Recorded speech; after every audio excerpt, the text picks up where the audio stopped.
Hey guys, I'm super excited to introduce you to Natasha Link. Natasha and I have known each other via social for quite a while. We had a really great sidebar conversation about something that I posted recently, and it just made me realize she is so cool that I needed to bring her to the podcast so that you guys can meet her. She is a creative content developer. She is, I'm just going to read from her website, but she's really an interesting person. I'm creative, passionate, and driven to succeed. I am genuine, straightforward, and enthusiastic. I love to feel alive and believe that life is meant to be lived to the fullest. Writing brings so much joy to my life that I decided to do it full time. And, basically, she says, hey, at the end of the day, she knows your hands are full and you need a copywriter who can work directly with your sales team and/or graphic designers to manage projects. And she loves to handle that. Thing I loved about her headline within her website is writing has been my passion since I first held a pencil in my hand, and I'd love to use that passion to help your business. That is what I love about her. Her enthusiasm and excitement for what she does and why she does it is one of the things that originally attracted me to follow her on Twitter and on Instagram, just to see all the great work that she's doing. She's a creative, passionate person, and that's just a rippler in my opinion. So I'm super excited for you guys to meet Natasha Link. So let's jump in.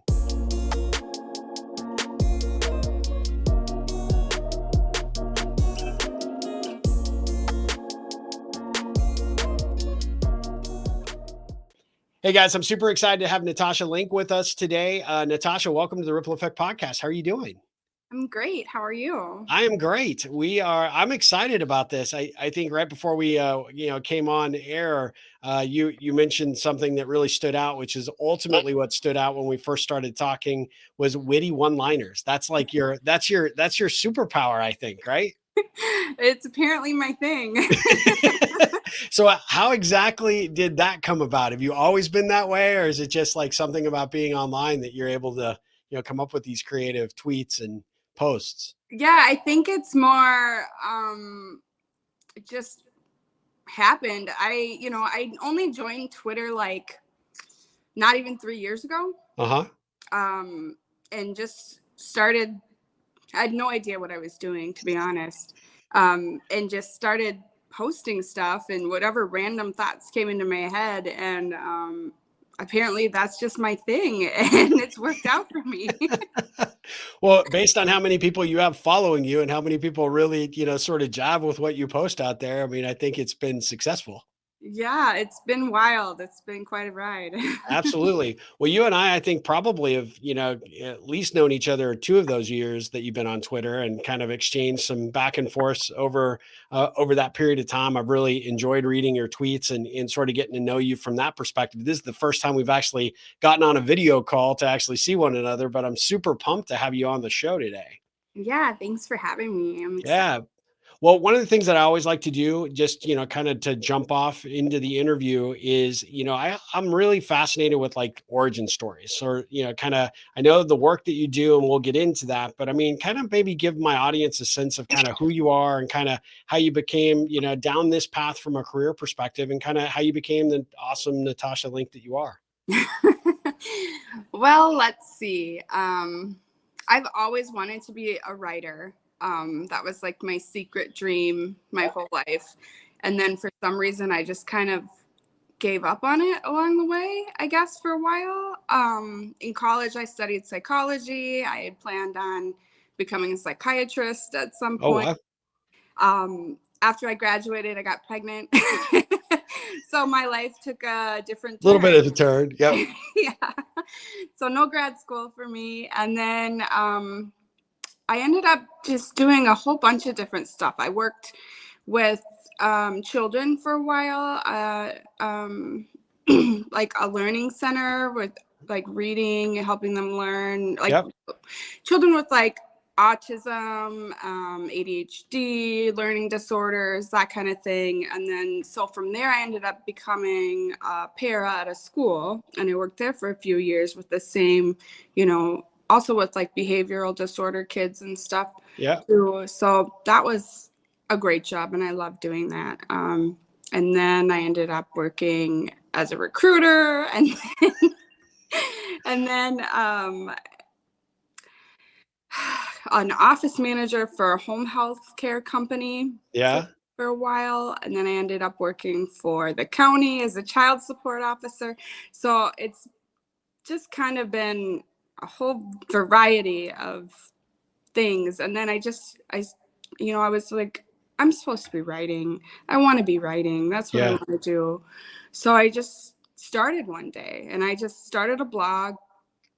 I'm just flying by the seat of my pants this whole time, Yeah. basically. And then I came up with Elephant Journal. I found them, and I had been reading some of their stuff over the years, and I just was like, why don't I just submit something and see what happens? And they loved it, and they promoted it to their magazine section. And so Oh, I did a awesome. bunch of stuff for them for a while. And then someone was like, if you're going to be a writer, you really need to be on Twitter. And I was like, okay, I don't know what it is. And then I got addicted. Yeah, well, that's generally how it works. Well, tell my audience what Elephant Journal is. Just give us a little background and perspective there. So Elephant Journal is an online magazine that is more like nonfiction, like stories that you tell about your life or yourself, or things that would be of benefit for other people. So I've written about an abusive relationship I was in once. I've written about, gosh, just random stuff from my life, and things that I think would be helpful Yeah. for people to know and think about and would connect to.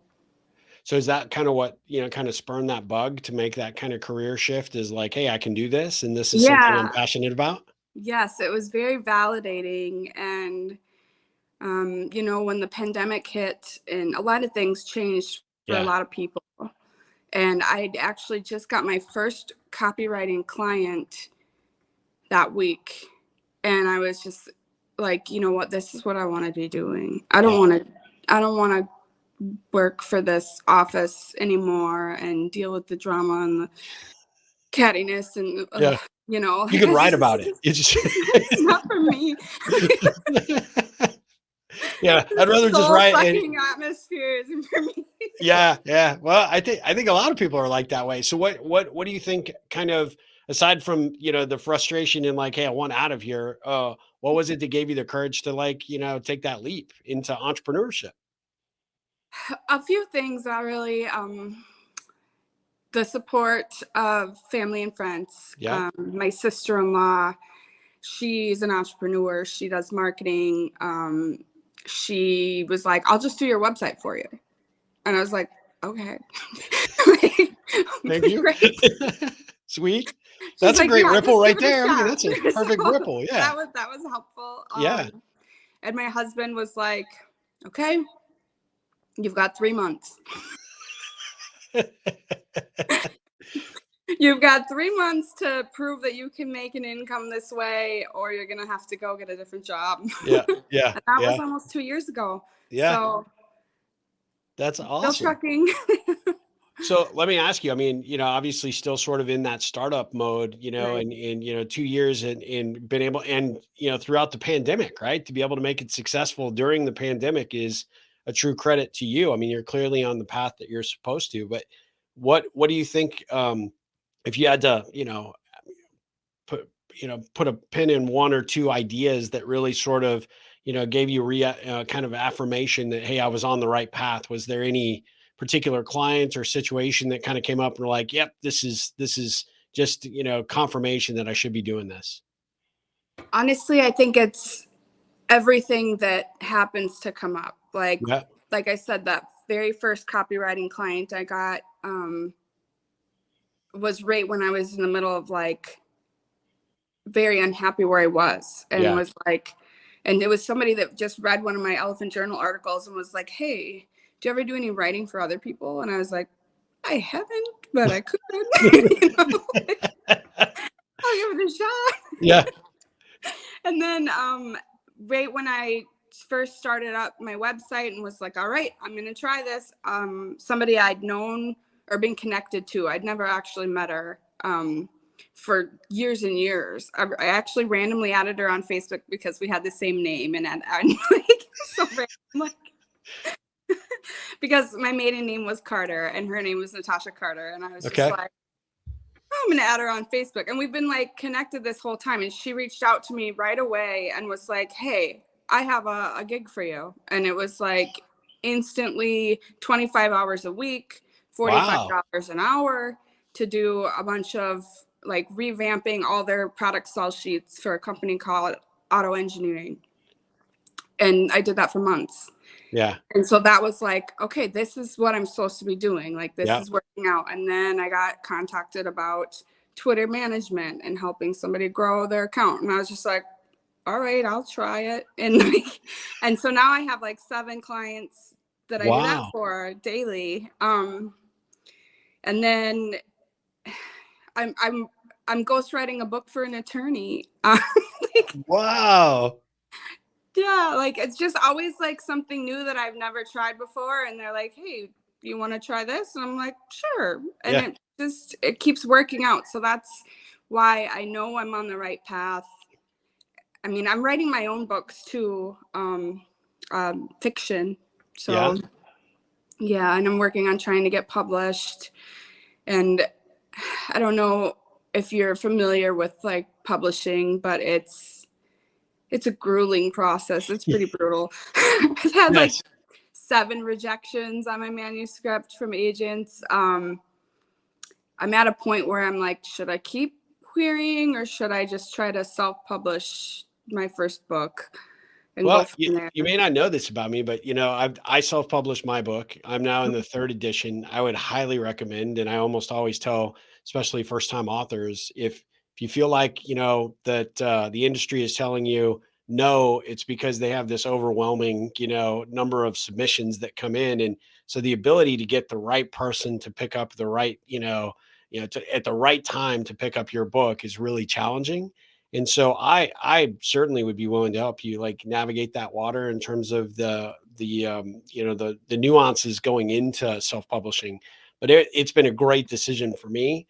But I also have a really good friend, Kimberly McKay, and she's kind of a romance. I shouldn't say kind of. She's a romance author, and she has done amazing with her books and what she's done. And she would be a great resource. And she loves to ripple. She's in Oklahoma. She's got this like sort of really very cool fan following that she's been able to create. But much like you, she sort of dove into it and kind of had to figure it out along the way. And then she recognized and realized that the approach that she wanted to take, she wanted to be in that control. And so I don't know if she's necessarily self-publishing at this stage in her career path, but it'd be a great connection for you to just, kind of bounce ideas off of. And she is just a sweetheart. So you would really like her. But I think that's awesome that you're doing it. So like in your spare time, then you're dealing with, your kid and you probably don't have time for anything else, right? Yeah, I mean, especially now that it's summer and Yeah. one of my kids is home a lot of the time and the other Yeah. one still in daycare just so I can get something done because with Yeah. a toddler I wouldn't be able to do a thing. So How um old are they? Are boys, girls, and how old are both they? both girls, one's Okay. 13 and one's 3. So Oh, yeah, that age that demands a whole lot of attention. right. Yeah. So that's why I'm in daycare. The 13-year-old's home, but she's has so many activities that I'm constantly like running her to basketball, Yeah. softball, here, there, everywhere, games. It's just like, oh, okay. Like I was gonna work today, but it's not. Well, so what do you enjoy most about being an entrepreneur? Um, Kind of just the flexibility, making my own schedule so that I can do these things. Yeah. Like my husband works full time out of the home and he's busy. So oftentimes they'll have softball tournaments all day on a Friday. Yeah. So the fact that I can do that and be there for her and just, I mean, it's summer, it's nice out. We want to take the day and go do this and not have to worry about anything. And it's just flexible and make my own hours, Yeah. you Yeah. know. That's awesome. Well, and the fact that you're kind of in the type of business that allows, or that phrase, the digital nomad, where you can pretty much work from anywhere, right? As Yeah. long as you've got your phone or your iPad or your laptop with you, you pretty much could be doing the client work, while while your daughter's practicing or, playing a game or whatever. And that, I think that's one of the big flexibilities in terms of someone that's in that content creation space, is that you can pretty much do it anywhere, anytime. Right. I mean, I love that. I love that Yep. we could like go to the lake for the weekend and I can bring my computer, and if I have something I need to do, I can get it done Yep. and it's fine. Just need to have the time to get away, but Sure. Yeah, absolutely. So what advice would you give someone that's entering that content space? Like what would you suggest they know right off the bat if they were going to go down this chosen career path that you think is important for them to understand? patience. Patience. I love that exhale right as you said that. That was perfect. Patience. I am not a patient person. Yeah. Um, I get easily frustrated with um, lack of communication Yeah. sometimes. So sometimes clients aren't always great at communicating Hmm. or being like quick with communication. Sometimes they take a week or two to get back to you. Yeah. Um, and they're just busy. They have a lot going on. That's why they hired you to do this for them. Yeah. So, but for me, I'm like, Let's get come on. going. It Yeah. takes 2 seconds to respond to my email, not 2 weeks. Yeah. So be patient. That's good advice. That's good advice for any entrepreneur. I Yeah. think most of the time we jump into whatever we're doing or whatever we're focused on because we can see that we can do it better than anybody else and we're just ready to get going, right? So, Yeah. just point us in the direction. Yeah. And if for somebody who's thinking about making the switch, they need to make sure they have a lot saved up, because it's not going to be super lucrative right away. As far as starting a business, there's no overhead costs really. Right. So Right. that's great. Yeah. But it's going to take time to build it. Yeah. So how did you manage to land, you said you have 7 clients that you're working with to support them on their social strategy. So was that just word of mouth? Did you do any kind of advertising, or how did that evolve? Occasionally I'll tweet about it. Not very often, because I don't want to hammer people. Yeah. Yeah. I don't want to be like, hire me. But I have my website at the top of my profile. My bio says what I do. It's mostly just people coming to me, and then being like, so, hey, how much do you charge for this? Or what does that consist of? Yeah. So, and that, they come and go.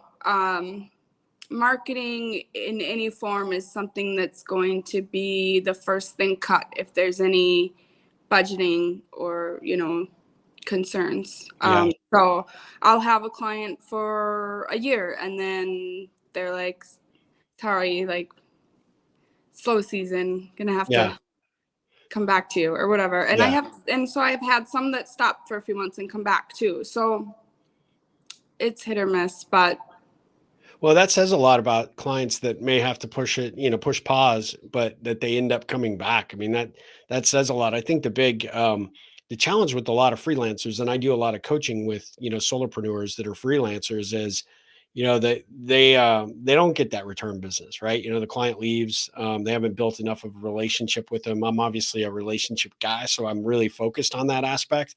And that tells me that you are doing what's necessary to support those clients, not only with the final product, whatever you're producing for them, but at the end of the day they know that they can depend on you to get it done, and you're reliable. And sometimes freelancers have a bad reputation, right, of not always delivering, and that's clearly not the case with you, because that's why they come back. So I think that's a big credit to you for sure. I think relationship building is the most important thing you can do in any business Yeah, or any career, really. exactly. I mean, okay, the whole reason why I'm trying to build this big following is because I have books I'm going to sell. Yeah. Yeah. And I'm not going to throw my books out there every day like, hey, buy me. I just want people to like me and then be like, oh, she has a book. I might Yeah. want to check that out because I like what she has to say. And Absolutely. that's really the best thing anybody can do as far as a marketing strategy. If people like you, they're going to buy what you're selling. Yeah.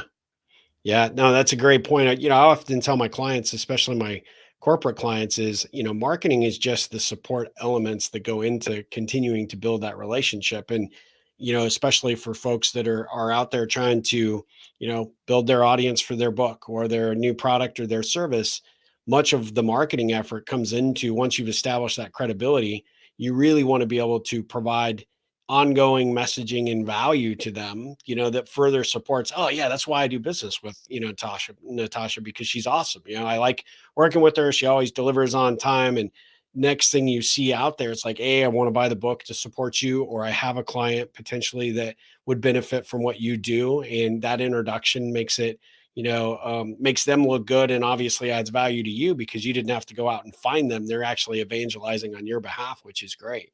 Yeah. How do you see that, what I guess, there's so many questions about the content space in general, but what do you see as organizations that are missing the mark when it relates to their content? What do you see what mistakes do you see them making often? Is it asking too much, trying to push their product and ask for the business far too often in social or on their websites, or what do you see? I think just from what I see, I think, yeah, they're trying too hard to be salesy. Yeah. Just, I don't know. I think maybe they don't have good writers. Well, now they will, because they'll know you, right? They don't have good copy. Yeah.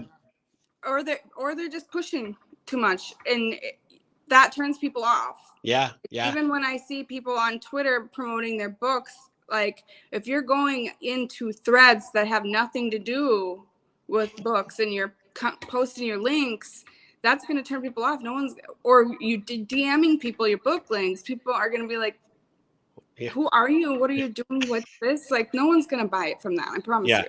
Yeah. That's not the way to go. I know that people just they don't know what to do and they're just trying to, but that's why they should hire me. No. If you didn't say it, I was gonna say it right there. So there you go. I love that. Well, and to your point, right? A lot of times organizations are really good at whatever they do. And it could also be for a solopreneur. They could be really fantastic about what they do. But I myself, right? Even what I do for Ripple, I am probably my own worst enemy when it comes to promoting myself. So I'm not the person that should be writing any of that copy, or, really coming up with the right content ideas. And that you're right, having that outside expertise that can say, okay, I understand where you're trying to go, what you're trying to do. Let's figure out the game plan so that it makes sense, right? For the audience that you're trying to attract, because that in essence really is all the marketing is trying to get the attention of people that might potentially want to do business with you in some way, shape, or form. And that's true even if you don't have anything to sell. You're trying to build your brand social, on the social platforms, and people, you're trying to build that audience for whatever maybe down the road you might utilize that audience for. But at the end of the day, it's, you got to build that credibility. And if you're constantly pushing and constantly asking rather than giving, you often find that, that's why people get frustrated with the marketing process in general, because they're doing it wrong, number one, and they don't have somebody guiding and directing them to make the right decisions, and make sure that their content is appropriate for those audiences they're trying to attract. Right. So for like a website, for instance, the number one thing you need on your website is how you're going to solve that person's problem. Yeah. They're there for a reason. What can you do for them? Hmm.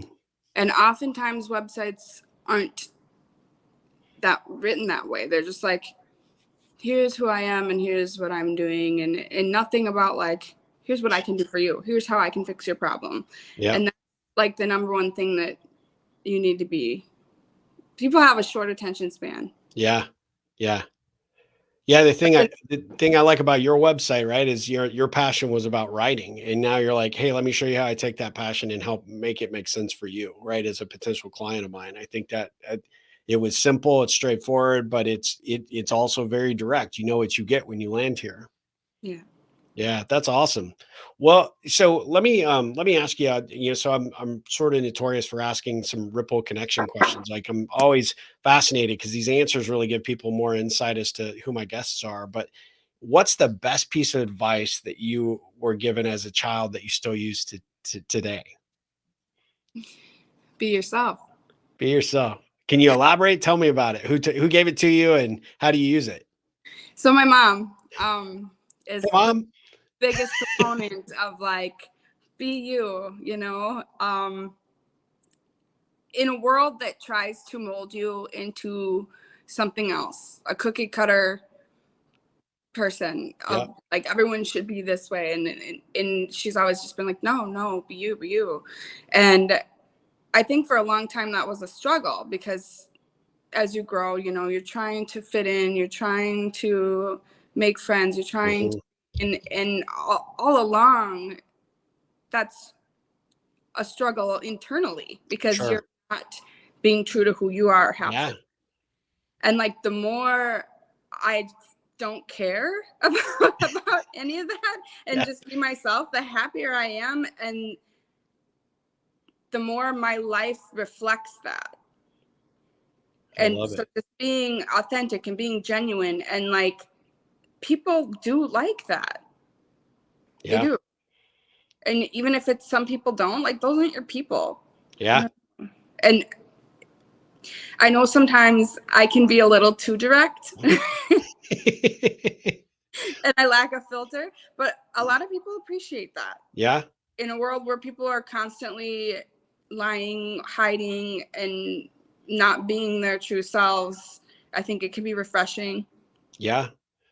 And people always figure it out, right? At the end of the day, if you're not being authentic and you're trying to put on airs, almost always people see through that eventually, right? Maybe not immediately, but at the end of the day, if you're not authentic to who you are or what you should be doing, and yet, like you said, I mean, people do it over and over and over again. It's kind of like why there's sort of maybe a little bit of mistrust amongst how people engage and connect, especially on social. Like if you think about like how we started, conversing, it's you never know what people's ulterior motives are there, or who they are, behind the keyboard. And for you, it's always been refreshing. What I love about your tweets is, you always find a way to bring a smile to anybody who's reading your tweets. I mean, I love the wit and the sarcasm and sort of your take on the things that you put out there, which is great. And so I can see people coming and going, okay, is this person, this is somebody I would, want to become friends with, somebody I want to know. And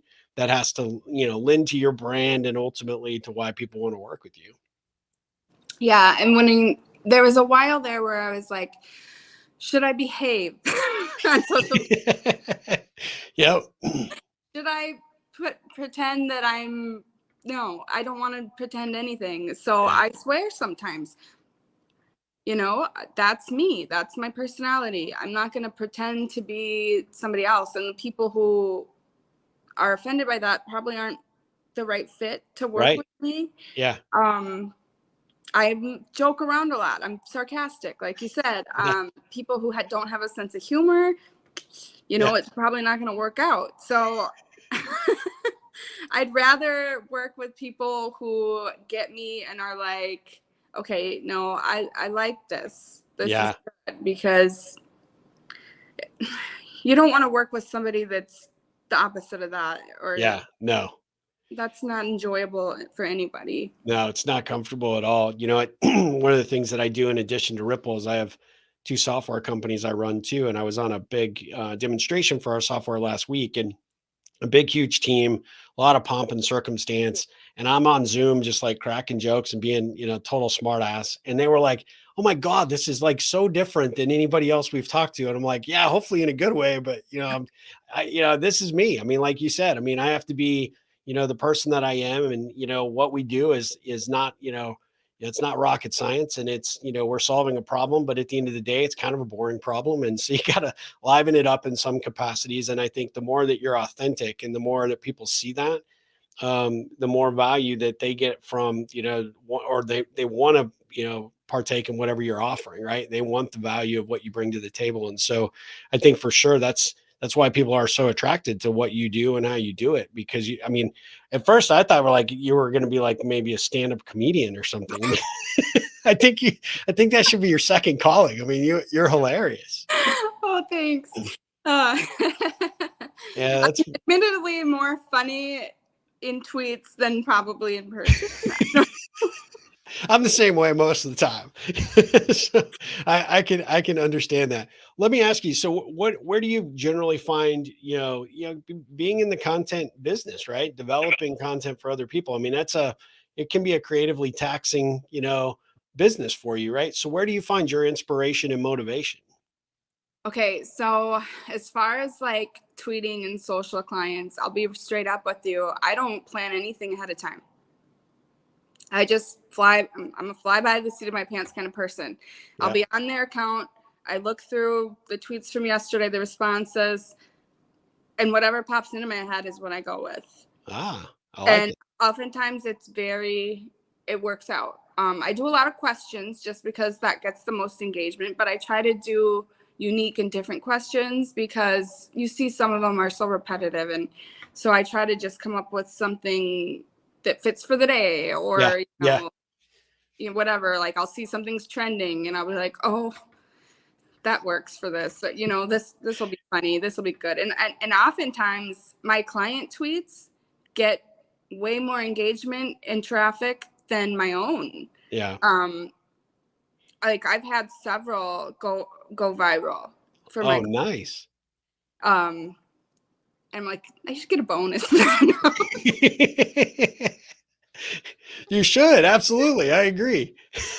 Like one of them had Rob, one of my clients. He's like, this one got like 1 million engagements, and I was just Oh, like, yeah, that was yeah, that's how awesome I am.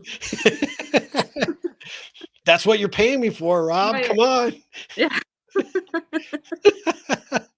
Well, what about for you personally? Like, is there anything, because being an entrepreneur can be like, it can be taxing in its own right, right? I mean, you've got a lot of responsibility riding on your shoulders. So where do you find for you personally your inspiration and motivation?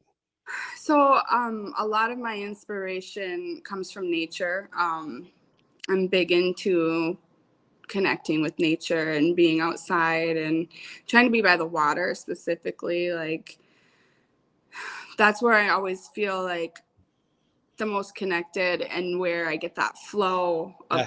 energy from. So oftentimes I'll just be writing by the water because that's where it comes from. I don't know how to describe it because and this doesn't really apply to client work or content writing. This is more like my personal like fiction writing where I get into that flow where it just feels like I'm not even writing it anymore. Yeah. Where it's just coming through and it's not even conscious. And that's when I feel like my best stuff comes from because I'll read it back and be like, wow. Did I even write that? That's awesome. I felt like divine intervention. Yeah. Well, there's this talk about flow, right? Use the word. I mean, it really makes a lot of sense, but it's kind of like what runners experience. They hit that runner's high. Mm-hmm. I was interviewing another writer for the podcast, and she was talking about how she would equate what she gets into as like almost the outer body experience when it actually she's like plugged into the source, whatever that is, Mm-hmm. and it just flows. She's like, look, I'm just a vessel. I got to get it down on paper, however and how however efficiently I can do it, whether it's through pen or my laptop or even a typewriter. This is you have to go with it, and you don't know how long it'll last, and you just go with the ride, right? And you go with the flow, so to speak. Yeah. And sometimes I'll just write on my phone. Yeah. I have the Word app and I'm just like, Yep. got to do That's this great. right now. I love it.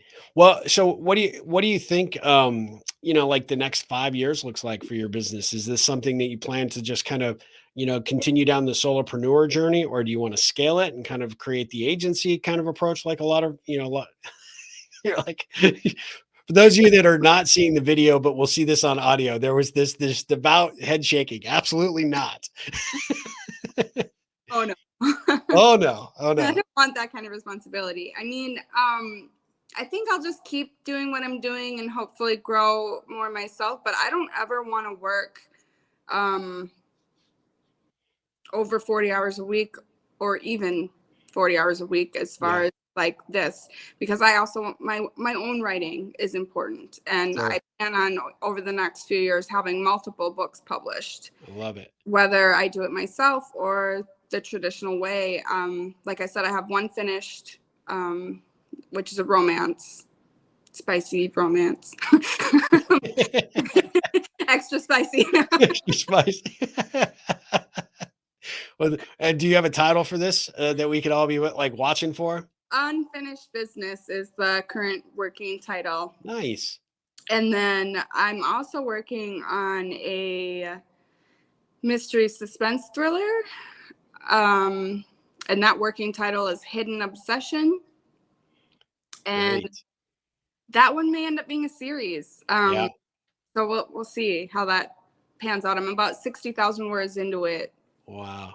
and I might end up splitting it into two, and we'll see where it goes from there. So how long is, or how many words is the average nonfiction book? I don't Well, even know. these are fiction, so Oh, sorry, fiction. Yeah, excuse me, fiction. usually 70 to 80,000 is Oh, where wow. you Yeah, want so you're to be. trucking. Yeah, yeah, that's awesome. And then I started a third one. I'm all over the Because you place. don't have enough to do at any point, right? I mean, let's just And that one's fun because it's written from a male perspective. So I'm finding more freedom in that. Uh-huh. It's different. So I'm only about 10,000 words into that one. Wow. I just started it a few weeks ago, just randomly. Like, I get like burnt out from one of them, and I'm like, I got this new idea. I'm just gonna see what happens here. I'm even working on a science fiction one that's just barely an idea, but I'm excited about that too. I love it. I love it. Yeah, I mean, you're gonna have many books out before. Yeah, this is fantastic. Yeah. Well, so I got to ask you like kind of the basic question. How do you write? I mean, you put in, are you on your laptop, or are you putting it into spiral, notebook? How do you do it? What's the process?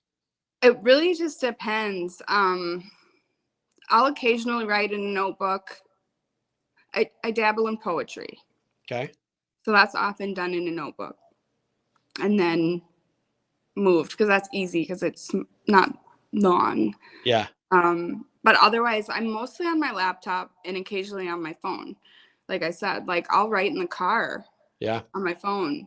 If we're going on a 3 hour long trip, I can get 1,000 or two words written in the car. That's awesome. Yeah, Wherever the mood strikes you. yeah. That's awesome. Well, you mentioned poetry. I don't know, and I could send you a link to this, but one of the guests I recently had is Deborah Alma. She's written a number of books. She loves poetry. That's kind of her thing, but she is from the UK, and she created this thing called the emergency poet, or, poet pharmacy. And it's kind of a neat thing. When she was the emergency poet, she actually had this old vintage ambulance that she drove around in, and she was actually helping people with dementia initially, and she was connecting with them through words, right, through language in the poems. And then people started saying, well, I could use that, or a family member has had some hard luck, or maybe down in the dumps, and so she would go make house calls with this old vintage ambulance. And that was so popular that she needed to stop. She was going to festivals and doing this thing, and it was a really cool sort of approach. But then she decided she wanted to find a location and actually open up a pharmacy where she has the old medicine bottles and poems written in that. So she does like a consultation, kind of figures out where you are right now, and then she prescribes, poems. It could be her own work, it could be work of other authors. And this whole thing is like just really a unique situation. But one thing that I think you would love her, and really neat person to connect with, because she's really done something quite fantastic with her approach. But she also had a similar approach. She's like, you never know where inspiration is going to strike, but you want to capture those words when they do. Yeah. Yeah. That's really cool. It's such Yeah. a unique idea. Yeah, it is. I mean, she and I were kind of joking, but it seems like, something we all need. She really found her sea legs on the idea with COVID, when, people were really uncertain and there was a lot of fear, and, people were lacking authentic human connection because we couldn't, right? So that was where her her business really kind of took off, and now she's a rock star. So it's really pretty cool. And so definitely think you would resonate with that interview for sure. I think you guys would get along. So if you want a connection to her, I could definitely make that happen. She's awesome. Yeah. Well, so one of the things that we talk about, obviously, in this podcast is the ripple effect and the concept of just taking chances and creating opportunity when and where you can, whether that's through a tweet, right? That get people's attention, whether that's reaching out to somebody and saying, "Look, I love your writing, I love what you're doing," kind of how you and I connected and engaged, and then trying to explore, hey, how can we support and help one another. So I got one question specific. What does the ripple effect mean to you? I'm really curious as a writer and a content developer. I mean, like what does that phrase in your opinion mean to you? So whenever I hear that word ripple, I think of like ripples in the water. Hmm. And honestly, when I I'm kind of obsessed with being by the water. Yeah. But like when I watch the ripples in the water and you see how like in certain areas the water's like rushing and moving faster, and then other areas it's moving slower, and like I always think of people when I'm watching the water, and like how we're all kind of living our own life and doing our own thing and moving in different directions, but it's all connected in one together. Yeah. So everything we're doing is affecting other people. And so even though like I joke around a lot and everything, I also try to be a place where people can come to for a smile or laugh, something to feel good about, maybe a little advice sometimes just like a word of affirmation, or I guess I'm trying to be so much myself in like a public arena Yeah. to make other people feel safe to be themselves too. Oh, I love that. I'm hoping to be a safe place, and it seems like I might be doing what I'm intending to do. Well, I think you are without question. I mean, I think you are someone that for sure on Twitter. I just see that you're a difference maker, and you're inspiring and motivating people through your words and the great, often very funny tweets that you put. So we've talked about your Twitter account. How do people find you on Twitter? I want to make sure that everybody goes and follows you. Oh, like my handle, Yeah, or your handle. God, I don't even know what it is. Uh, I'll help you here. It's See, Natasha CL7. What's the CL7 stand for? I think it's just my initials, and then 7 is like my favorite number, like my lucky number. Oh, nice. I love it. Uh, See, there you go. That's a connection point. I like the number 7 as well. That's pretty awesome.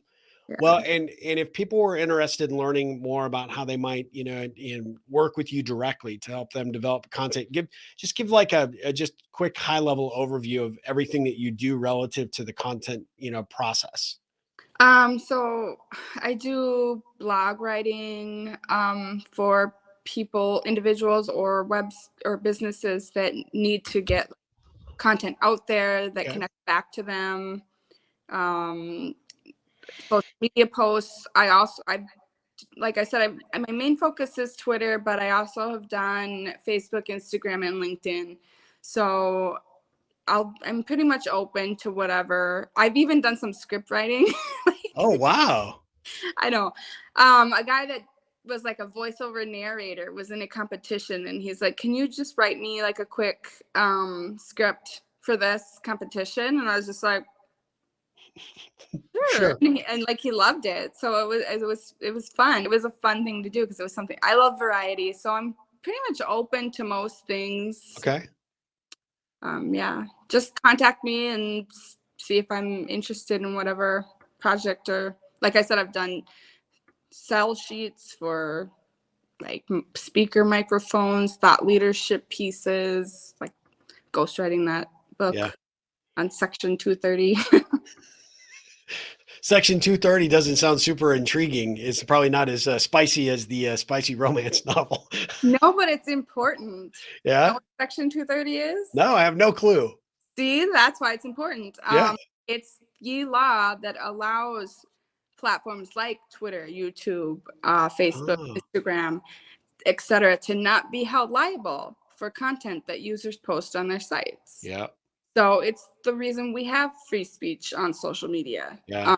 And right now, it's kind of under Under people are fire. to Yeah. axe it and hold Yeah. those companies liable, which would mean more moderation. Not Yeah. like if we can even post at all. Yeah. Oh, you're right. I mean, it does sound like a really fascinating topic and right up your alley. I can see why he engaged with you to do it because I would think you would have plenty to say about it for sure. Oh, I have lots to say. I There love are it. a lot of things to say. Don't worry about that. Yeah. Yeah. I got that vibe from you. No problem. Absolutely. Well, so if people were interested in working with you, give them your website address so that we make sure that we put it out there for everybody. It's just natashalink.com. Okay. Fantastic.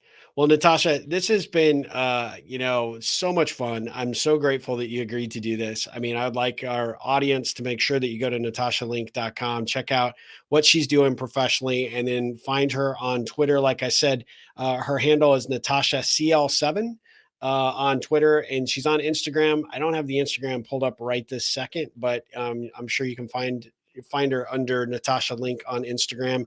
You will not be disappointed. I promise you. She's awesome to follow.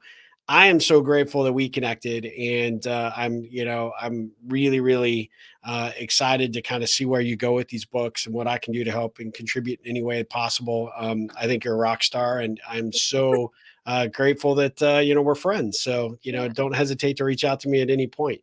Okay. Thank you. All right. Well, listen, guys, we'll be back again with another episode of the Ripple Effect podcast. But until then, Natasha, Ripple on. I was going to say LinkedIn.